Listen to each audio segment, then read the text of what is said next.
Centro Evangelístico Peniel y Ciudad Online presentan retransmisión de la conferencia dominical con el pastor José Hernández. Hoy estamos comenzando una nueva serie. ¿De quién vamos a hablar en esta serie? De Jesús. ¿Quién es Jesús? ¿Saben que hay ideas populares acerca de alguien? Hay ideas en la mente de las personas, pero ¿cuánto basamento o fundamento pueden tener esas ideas populares acerca de ese alguien? En este caso, muy específicamente de Jesús. Hay muchas historias extrabíblicas acerca de Jesús y hay muchas ideas acerca de Jesús, pero ¿cuán ciertas son esas palabras? Esas ideas acerca de Jesús. Por eso esta serie nos pregunta cuánto o qué sabemos acerca de Jesús. ¿Qué es lo que sabemos acerca de Cristo? Y realmente llama la atención que incluso dentro del pueblo evangélico que tiene la Biblia, leemos la Biblia, enseñamos la Biblia, a veces hay ideas no muy ciertas acerca de Jesús. Por eso cuando alguien vio, posiblemente, o yo anuncié la serie y dije, la serie trata acerca de Jesús, algunos dijeron, bueno, eso es común para nosotros. Toca al que está a tu lado y dile, no es común. Porque la vida de Jesús es una vida, es una historia, escucha bien, que algunos la han puesto en entredicho. No solamente su existencia como tal, e incluso, y con más fuerza, una de las grandes cosas que se niega acerca de él es su divinidad. Es decir, que Jesús sea Dios. Ponen en duda su procedencia.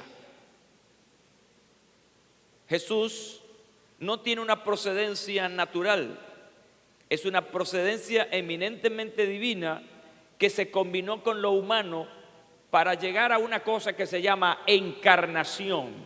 Es decir, Jesús, Dios, se encarnó, se hizo hombre para poder estar entre los hombres y pagar el precio por los hombres y rescatarlos de la condenación eterna. De manera que sí es absolutamente necesario repasar la vida de Jesús y no solamente repasar la vida, sino observar cuánto de esa vida tiene que ver conmigo, para no hablar de la humanidad. Por eso en esta primera conferencia, en esta serie, yo quiero hablar de la historia. Y quiero compartirles la conferencia Jesús corroborado por toda la historia. Y quiero que enfaticen en la expresión toda la historia. Por eso estoy muy entusiasmado con esta nueva serie, porque nos va a llevar no solamente a un ejercicio biográfico, sino también de la obra, diga, vida y obra del más grande hombre que ha pisado este planeta, llamado también Hijo de Dios. Estoy entusiasmado porque me voy a ocupar de recordarles a algunos acerca de Jesús, pero también a otros los voy a enseñar sobre aspectos que no conocen de Jesús. Debo confesarles que cuando meditaba acerca del tópico de la nueva serie, me asaltó una pregunta. Y esa pregunta fue, ¿cuánto sabe la gente acerca de Jesús? Y entonces me decidí a orientar la serie hacia Cristo, hacia Jesús. el Hijo del Hombre, el Hijo de Dios, el Mesías, el ungido, el Salvador. Y entonces, una vez que ya tenía esa claridad acerca de qué íbamos a hablar acerca de esta serie, en esta serie, entonces me pongo a buscar en el calendario para buscar la fecha de inicio. Y entonces observé que coincidía con la conmemoración de la pasión, muerte y resurrección del Señor Jesús. Algunos dirían, mire, el pastor buscó esta serie para la fecha. Honestamente no fue así. Y yo tomé eso como una confirmación de parte del Señor. Porque para muchos estas fechas son fechas religiosas, son fechas de ritos. Pero realmente hablar de Jesús es hablar de ayer, de hoy y de siempre. Él mismo, acerca de Él, se decía que Jesucristo es el mismo ayer, hoy y por los siglos. Así que hoy vamos a hablar de un Jesús que está corroborado, confirmado por toda la historia. Así que el asunto central hoy aquí son dos cosas: el personaje y su historia, Jesús y su historia. ¿Qué es la historia? Cuando hablamos de historia, ¿a qué nos estamos refiriendo? Una definición clásica de historia es el conjunto de estos acontecimientos y hechos, especialmente los vividos por una persona, por un grupo o por los miembros de una comunidad social. En este caso, muy específicamente, estamos hablando del conjunto de acontecimientos y hechos relacionados con la vida de Jesús.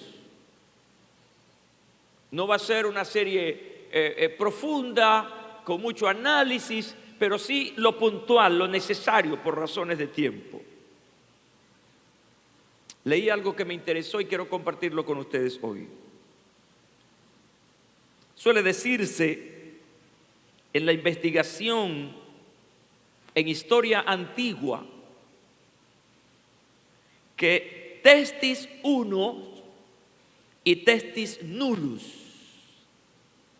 es decir, que disponer solo de una evidencia sobre un acontecimiento es como no disponer de ninguno. Quiero repetir esa frase muy importante. Disponer solo de una evidencia sobre un acontecimiento es como no disponer de ninguna. ¿No es este el caso de Jesús de Nazaret? Además de los evangelios, que también son un documento histórico, hay noticias de Jesús en fuentes contemporáneas, tanto latinas, romanas por tanto, como naturalmente judías, y en ambas, además, con la firma de autoridad de historiadores antiguos. Y es allí donde yo quiero llegar. Porque hay gente que nos censura a nosotros y nos dice, pero ustedes es pura Biblia, pura Biblia. No. Hay documentos extrabíblicos, hay historias extrabíblicas que nos corroboran no solamente lo de Jesús, sino que nos corrobora todo lo que la Biblia dice. ¿Sabe qué sorpresa y qué cosa interesante he visto yo en estos últimos años? Que la arqueología, que es una ciencia que investiga el pasado, pero de las cosas, no de las personas, de las cosas, últimamente han descubierto elementos fundamentales para corroborar la historia bíblica. Así que la ciencia no es una enemiga de la fe. La ciencia verdadera corrobora la fe. No sé si entendieron eso. Y lo que está pasando con la arqueología es eso, sencillamente eso. Es una ciencia y está corroborando lo que la Biblia, la palabra de Dios, dice. Mi primer punto con ustedes esta mañana es que la literatura, los documentos históricos antiguos, corrobora su existencia, la existencia de Jesús. Debo decirles esta mañana que los libros o documentos que usted ve hoy en la librería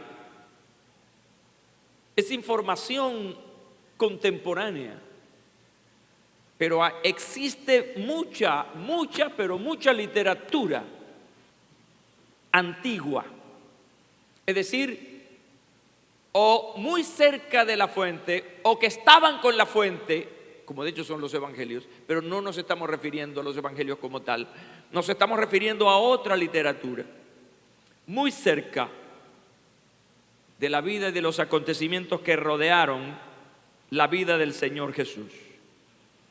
Y esos documentos históricos de lo que llamaríamos la historia antigua, entre las primeras, y además encontramos las noticias de un tal Suetonio,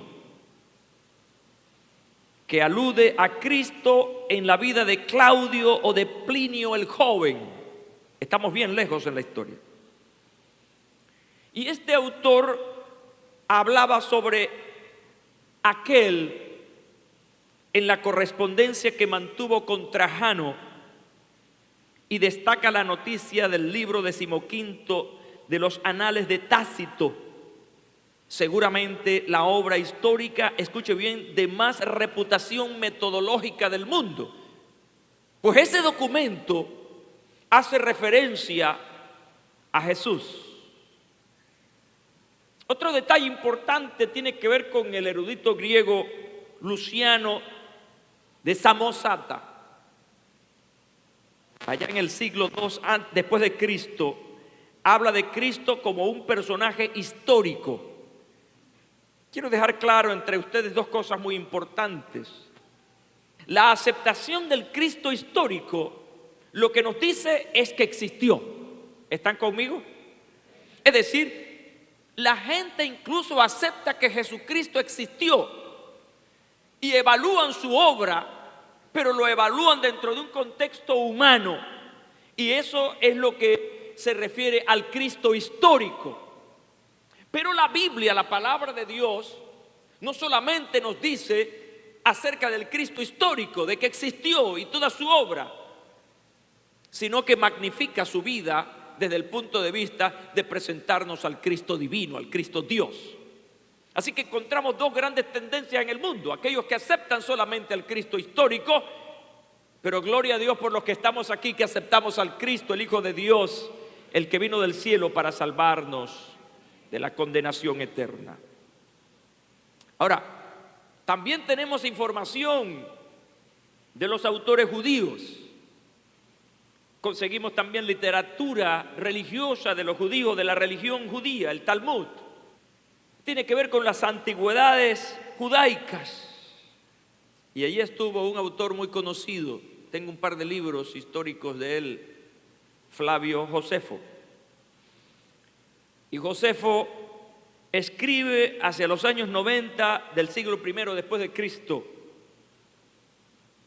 Y en ese libro, Josefo habla acerca de la noticia del proceso de Jesús cuando fue ante Pilato. Y no solamente nos plantea eso, sino que realiza un estudio que lleva perfectamente y ajustado al proceso legal con el que el Señor fue juzgado. Tenía que ver con la jurisprudencia y al derecho provincial de los romanos. Y quizás ese dato no tiene mucha importancia, pero lo que ese dato nos está diciendo es que todo el proceso legal por el cual Jesucristo fue juzgado tiene un basamento, tiene una base, en el sentido de que así era la ley romana.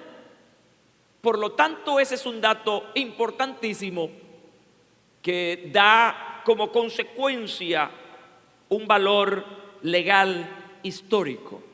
Por último, quiero darles este dato. Talus es el nombre de un historiador judío que escribió hacia el año 52 después de Cristo, que en una obra suya histórica hablaba del terremoto y de las tinieblas subsiguientes relacionadas con un eclipse solar. ¿Cuántos están ubicados en ese acontecimiento? ¿Cuántos sabes acerca de Jesús? ¿Qué dice la Biblia cuando Jesús murió? ¿Qué dice la Biblia? Hubo un gran terremoto. El velo del templo se rasgó en dos. Y hubo tinieblas. Eso lo dice la Biblia. Y lo sabemos porque lo dice la Biblia. Pero este historiador está corroborando ese hecho histórico. Ese hecho que está relacionado con la obra magnífica y con la persona magnífica de Jesús, el Hijo de Dios.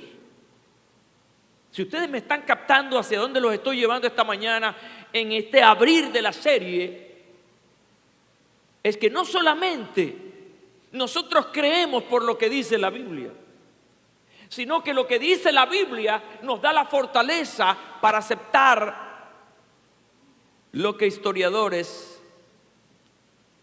reseñaron en el tiempo acerca de lo que dice la Biblia.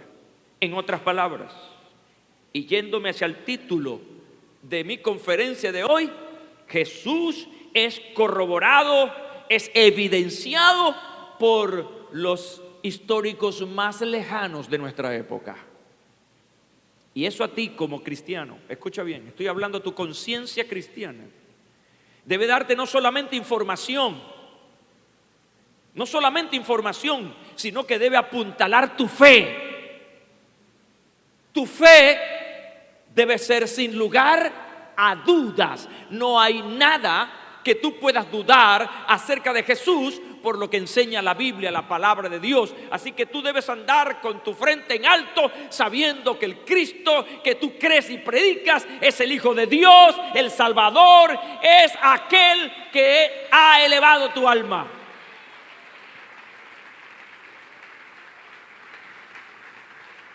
Que podamos decir como el apóstol Pablo: no me avergüenzo del evangelio de Jesús, porque es poder de Dios para salvación.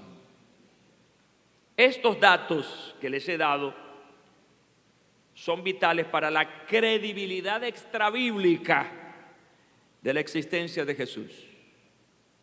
Cuando hablo de lo extrabíblico me estoy refiriendo a lo que se escribe más allá de la Biblia, la palabra de Dios. La segunda idea en esta mañana es que la evidencia bíblica antigua, más antigua, lo corrobora. Si me están siguiendo, estoy hablando de dos cosas diferentes. Número uno, la literatura extrabíblica nos confirma por informaciones precisas acerca de la existencia y la obra de Jesús.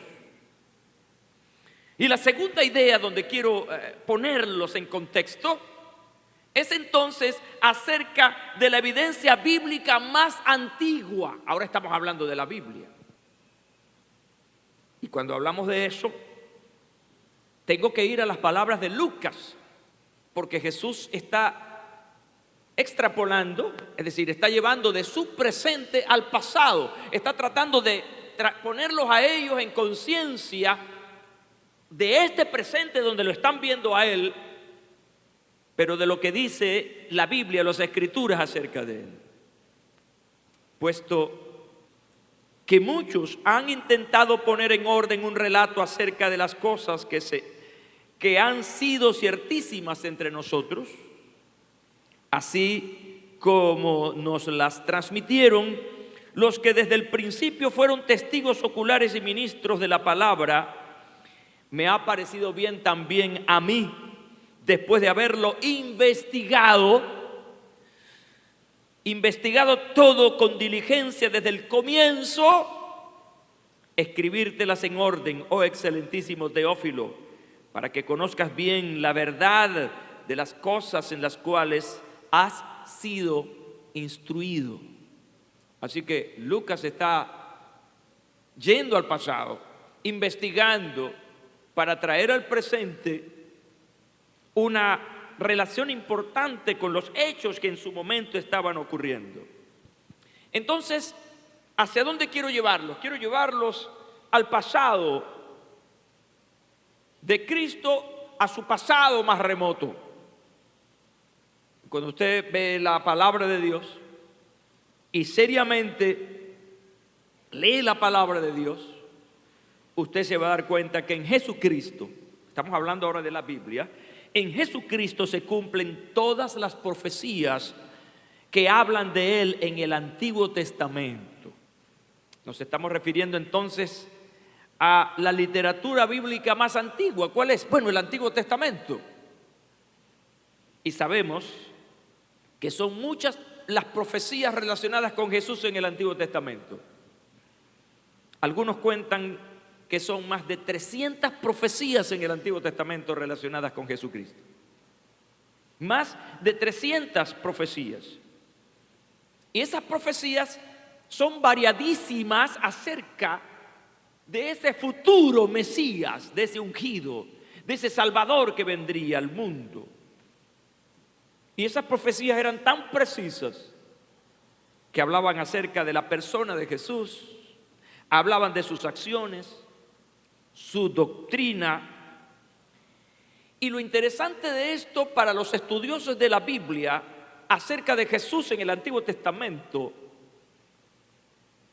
es que muchas de esas profecías eran explícitas, eran sumamente claras, y lo voy a ver más adelante al finalizar esta conferencia. Eran muy claritas, claritas, pero también algunas de ellas tenían un carácter implícito. Es decir, que no directamente, pero sí sugería ideas acerca de ese personaje profetizado. Cuando uno lee la Biblia, por lo menos aquí hay un carácter implícito acerca de Jesús en el pasado más remoto, la creación. Por ejemplo, allí se relata que Dios, para construir al mundo, dio una orden. Y para construir al ser humano, una orden muy precisa. Hagamos al hombre a nuestra imagen y semejanza. Fíjense que Dios está hablando allí en plural, hagamos. Implícitamente está sugiriendo que estaba hablando con alguien semejante a Él, es decir, con alguien que tenía un carácter de divinidad. No los estoy fastidiando, ¿verdad? Ok. Por lo tanto, implícitamente Dios estaba hablando con el Hijo y estaba hablando con el Espíritu Santo.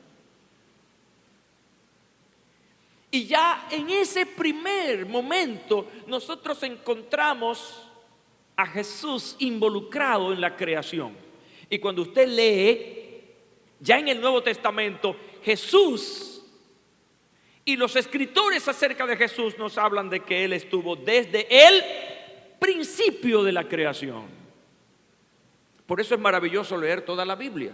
¿Por qué? Porque la Biblia es su propio intérprete. Usted puede hacerse una pregunta sobre algo en algún pasaje, en algún libro de la Biblia, pero si usted sigue investigando, esa respuesta la va a conseguir en la misma Biblia, la palabra de Dios.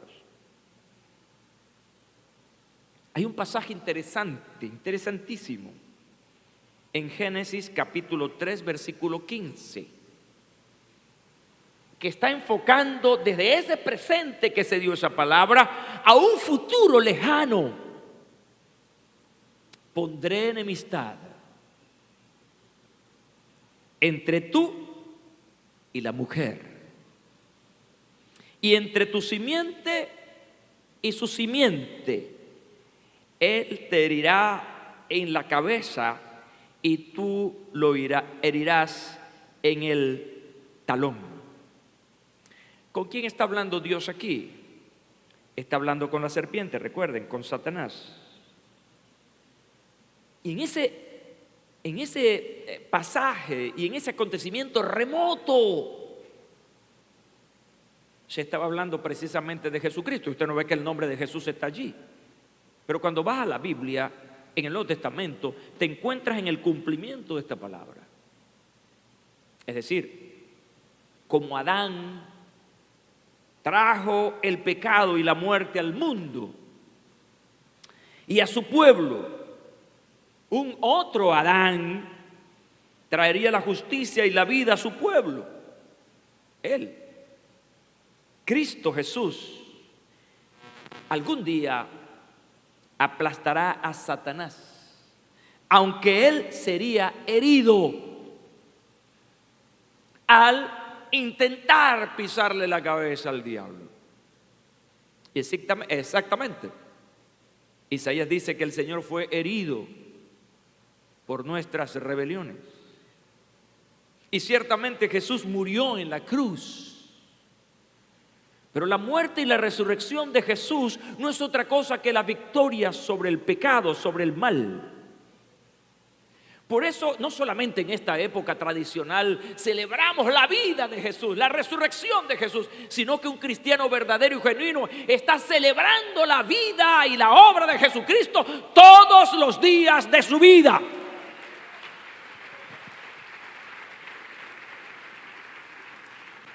Y es aquí donde nosotros chocamos con la religión. En ese sentido, más tradicionalista. Chocamos con la religión tradicional que necesita fechas para conmemorar, para recordar. Tú y yo no necesitamos fechas para eso, porque el Hijo de Dios, Jesucristo el Salvador, está en nuestro corazón y cada día intentamos vivir conforme al Cristo de la gloria. Nuestro compromiso es con la vida de Cristo para hacerla en nuestra vida.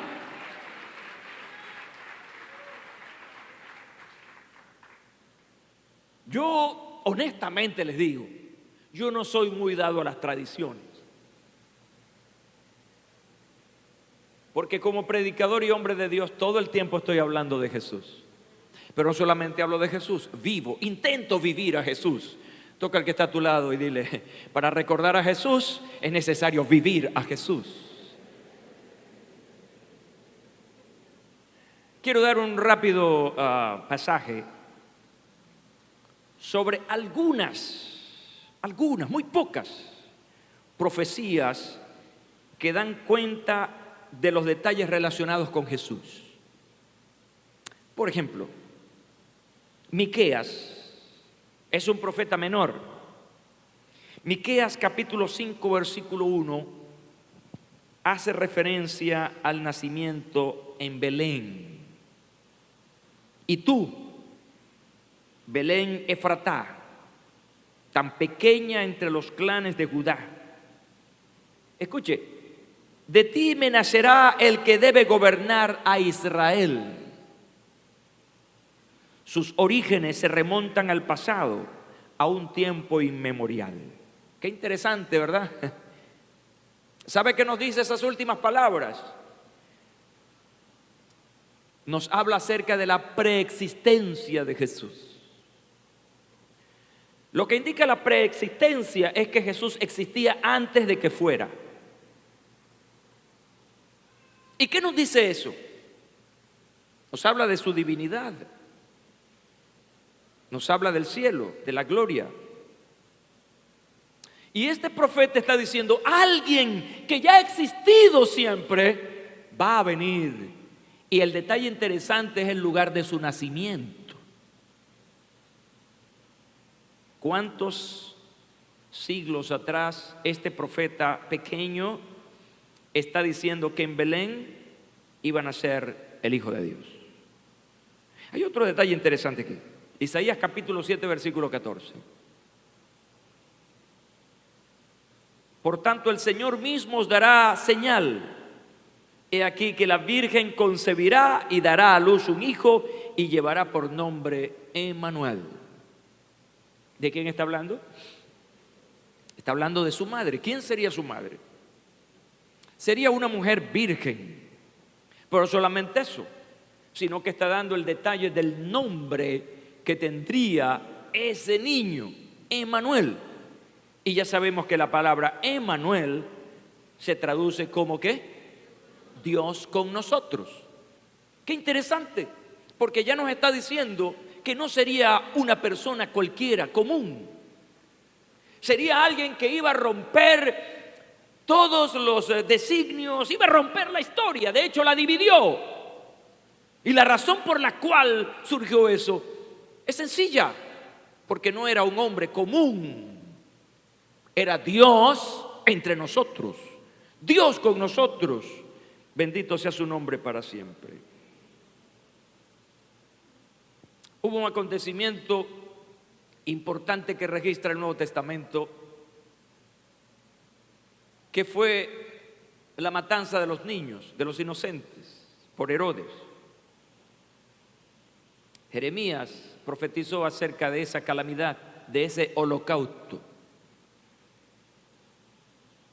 Jeremías 31:15. Así habla el Señor. Escuchen, en Ramá se oyen lamentos, llantos de amargura. Es Raquel que llora a sus hijos. Ella no quiere ser consolada porque ya no existen. Y ese acontecimiento estuvo relacionado con Jesús, porque precisamente la muerte de esos inocentes consistía en buscar entre ellos al Rey de Reyes y Señor de Señores. Pero yo, analizando todo esto, dije, voy a proponerle a mi audiencia la profecía que yo considero más crucial, la profecía que yo considero más importante, porque tiene que ver con la obra de Jesús, pero el precio que Él tuvo que pagar por esa obra. Como tarea, los que no han leído, revisen Isaías capítulo 53. Quizás el capítulo más importante, despreciado, desechado por los hombres, abrumado de dolores y habituado al sufrimiento, como alguien ante quien se aparta el rostro, tan despreciado que lo tuvimos por nada, dice esta traducción bíblica. Eso habla precisamente de lo que Jesús tuvo que pagar por ti y por mí. Escucha bien lo que voy a decir esta mañana. La salvación no es gratis. Y la gracia no es barata, como decía el teólogo Bonhoeffer. La gracia no es barata. La salvación no es gratis. Hubo que pagar un altísimo precio por tu salvación. Alguien tomó tu lugar de muerte y de sufrimiento. Alguien se arriesgó por ti. Por eso lo que tú disfrutas hoy, ¿cuántos están disfrutando la salvación en Cristo? Por lo que tú estás disfrutando, la seguridad eterna que tú tienes, alguien lo asumió. Y ese se llama Jesús, el Hijo de Dios. Cuando hablamos de la gracia barata, estamos hablando de aquellos, escúchenme ahora con atención, estoy hablando de aquellos que no le prestan atención a las cosas de Dios. Me estoy refiriendo a aquellos que no le dan valor al discipulado. Me refiero a aquellos que no le dan valor a la Biblia, a la palabra de Dios. Me refiero a aquellos que están viviendo su vida, y perdónenme la grosería, como les da la gana. La gracia no es barata. La gracia es un regalo de Dios, pero la gracia te lleva a ti a compromisos también. Y ese compromiso es vivir conforme a aquel que te ha llenado de gracia. Me refiero a Jesús. Por eso, cuando nos preguntamos, ¿qué sabemos acerca de Jesús? Y podemos saber mucho en la teología y en el conocimiento, pero ¿qué sabemos de Jesús en la práctica? Hablamos hoy de la resurrección de Jesús. Esta semana se conmemora la resurrección, pero cada día que tú vives conforme a Jesús, estás resucitando a Jesús. Qué lindo, ¿verdad? Hay muchos que tienen a Jesús muerto. ¿Y saben por qué tienen a Jesús muerto? Porque no están viviendo conforme a lo que Jesús dice. Cada vez que tú y yo nos proponemos a vivir como cristianos verdaderos, estamos diciendo, Cristo vive y reina para siempre. Aleluya, qué lindo eso.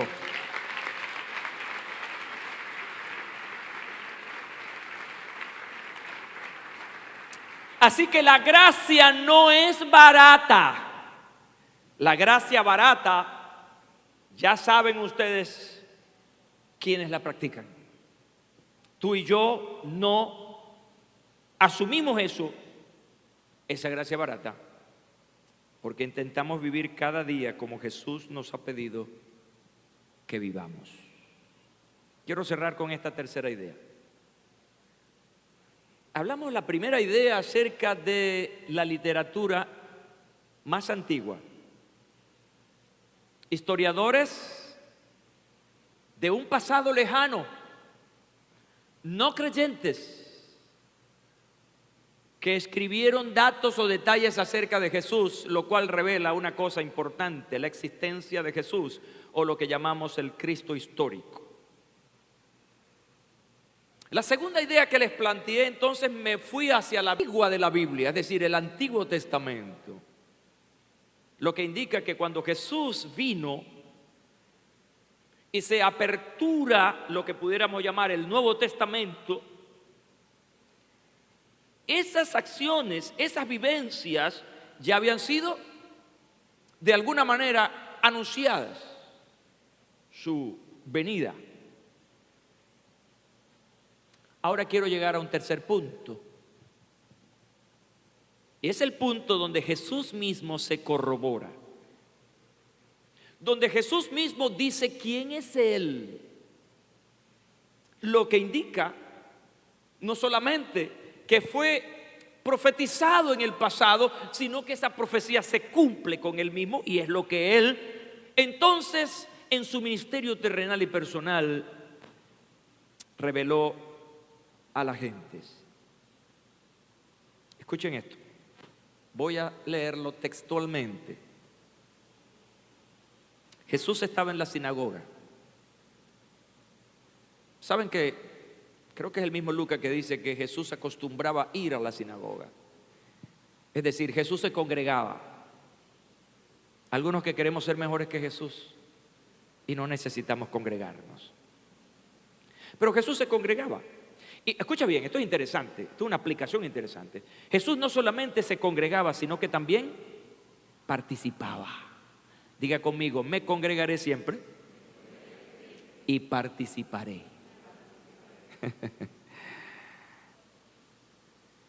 Los templos están llenos de espectadores. Necesitamos gente que participe.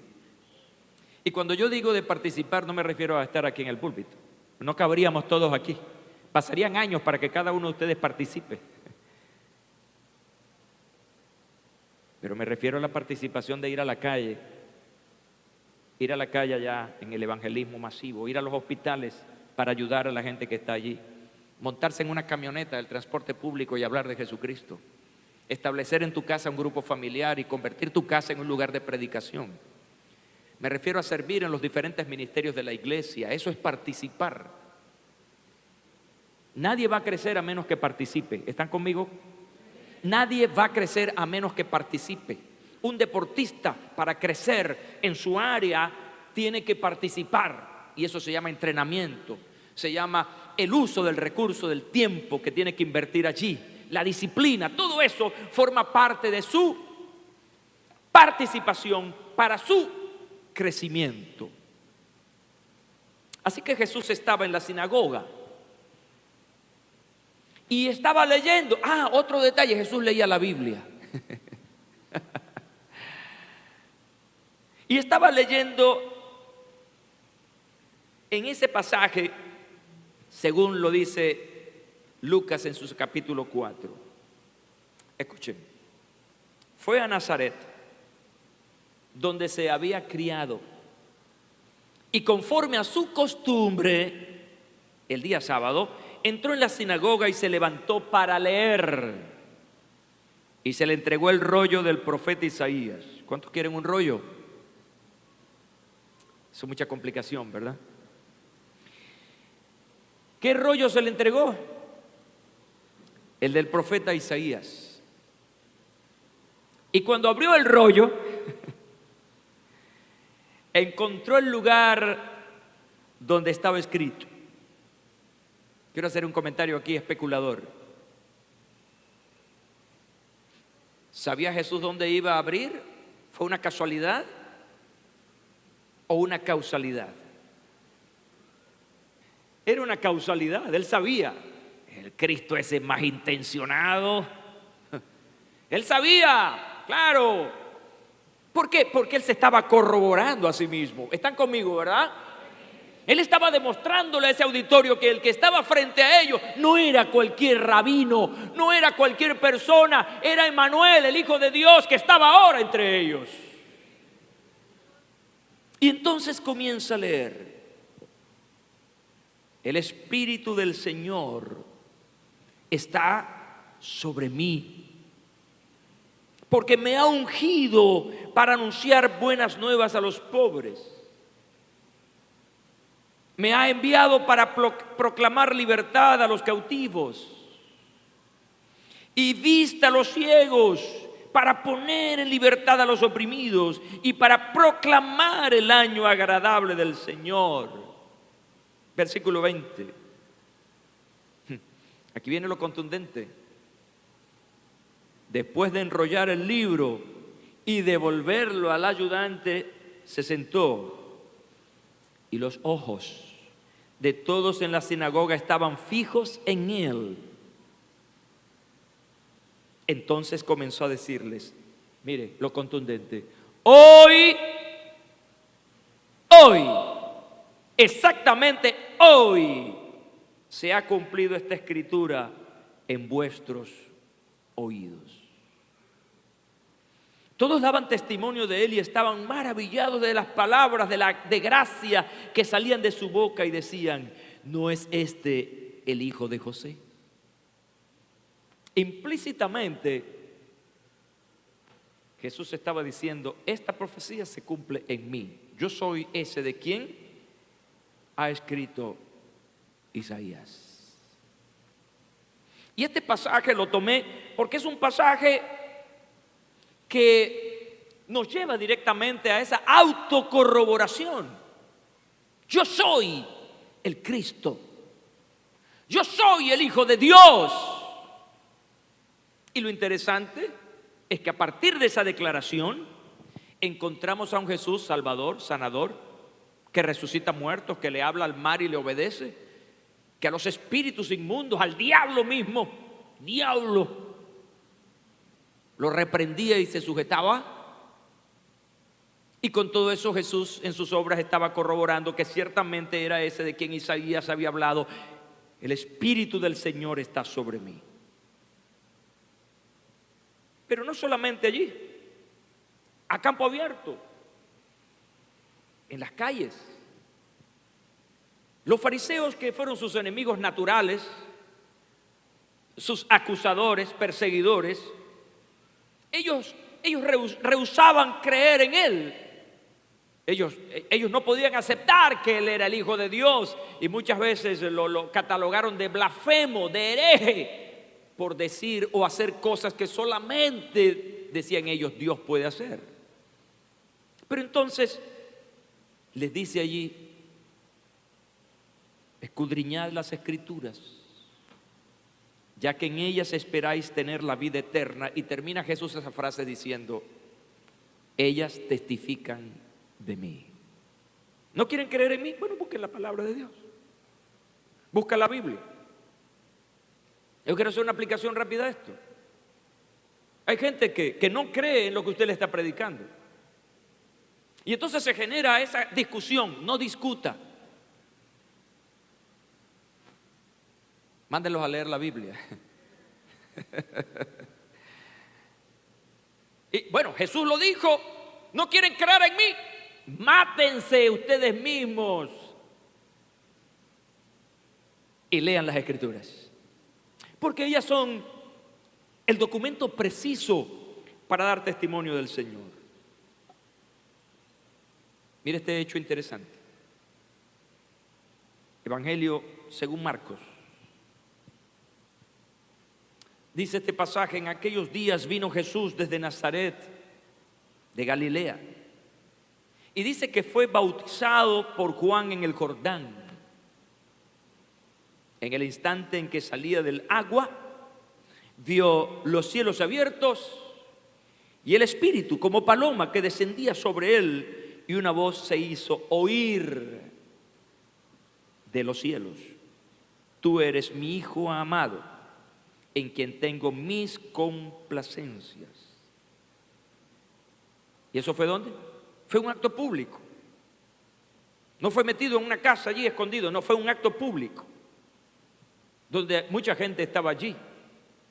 Seguidores, detractores, amigos, enemigos, estaban allí, y todos pudieron escuchar esas palabras poderosas. Quiero citar a Mateo. Según el texto de Mateo, la voz que viene del cielo, escuchen bien, dirige sus palabras no solamente a Jesús. Este contexto es interesante, sino a aquellos que se hallaban presentes durante su bautismo en el Jordán. ¿Por qué decimos esto? Bueno, porque Jesús sabía quién era Él. Él sabía quién era Él, pero los que estaban a su alrededor no lo sabían. Algunos ni tenían la remota idea, otros estaban entre sí y no, especialmente aquellos que desde un principio fueron llamados. Jesús llamó su atención por lo que Él hacía y hablaba. Y en esto coincide Mateo y Marcos, en esa intencionalidad.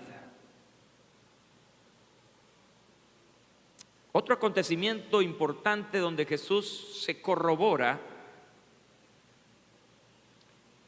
es en el relato de la transfiguración, un hecho divinamente expresado en el monte Tabor.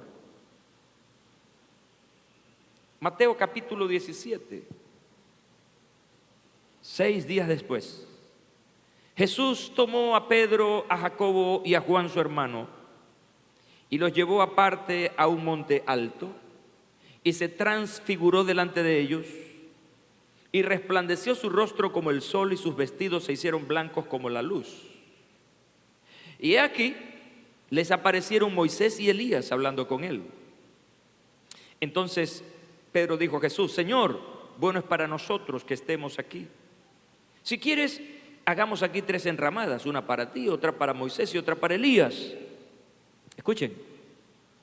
Y mientras él aún hablaba, una nube de luz los cubrió, y aquí una voz desde la nube que decía: este es mi Hijo amado, en quien tengo complacencia, a él oíd.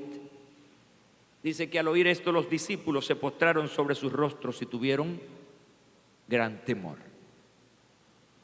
Mire las palabras del bautismo y las palabras de la transfiguración. Quiero que ponga su atención aquí. ¿Cuántos estamos aprendiendo esta mañana? Las palabras en el bautismo tenían mucho que ver con la confirmación. Escucha bien, en la confirmación de que ese era el Hijo de Dios. Las palabras dadas por Dios mismo en la transfiguración cambian de propósito cuando en las últimas palabras el Padre dice: a él oíd. ¿Están conmigo? ¿Y por qué eso es importante aquí? ¿Por qué Jesús está diciendo: este es mi Hijo amado, en quien tengo complacencia? A él escuchen. ¿Por qué? ¿Por qué? La aparición, escuchen bien, en esa transfiguración de Elías y Moisés no es una casualidad. La aparición de estos dos grandes hombres tenía una intencionalidad. El Padre tenía una intención, porque cada uno de esos personajes representa algo importante, y especialmente para los judíos. ¿Qué representaba Moisés allí? ¿A quién representaba él? Representaba la ley. A él le fue entregada la ley. Por lo tanto, el pueblo judío creía profundamente en Moisés como un líder de la ley, la cual ellos estaban obligados a vivir. Pero el otro personaje allí representaba otro segmento importante, que era el segmento de los profetas. Y claro está, para los judíos, tanto la ley como los profetas, recuerdan que cuando ellos hacían referencia a sus fundamentos, hablaban de la ley y los profetas. Si no sabía eso, eso está en la Biblia, en el Nuevo Testamento. Ellos hablaban que tenían que obedecer la ley y los profetas, pero ahora Jesús, el Padre, está diciendo: aquí está Moisés, aquí está Elías y está mi hijo. No necesitan oír la ley, ni necesitan oír a los profetas. Tienen que escuchar a mi hijo.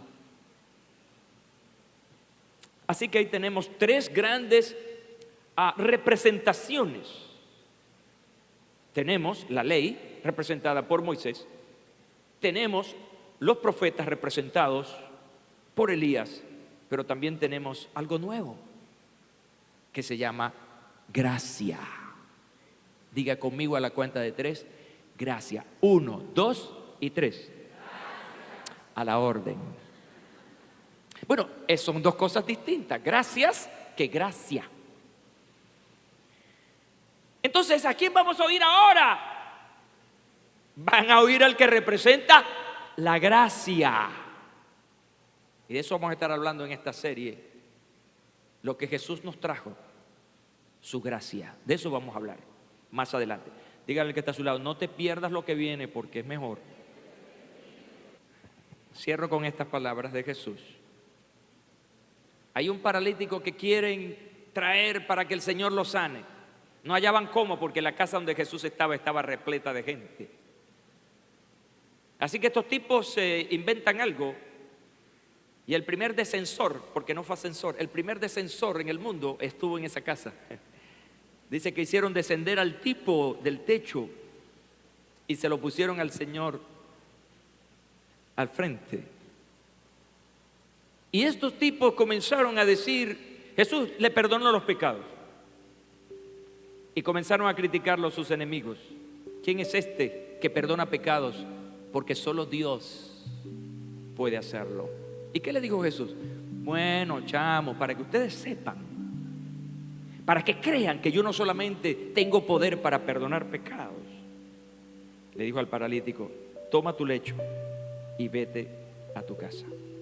Y de inmediato el que era paralítico se incorporó y salió caminando.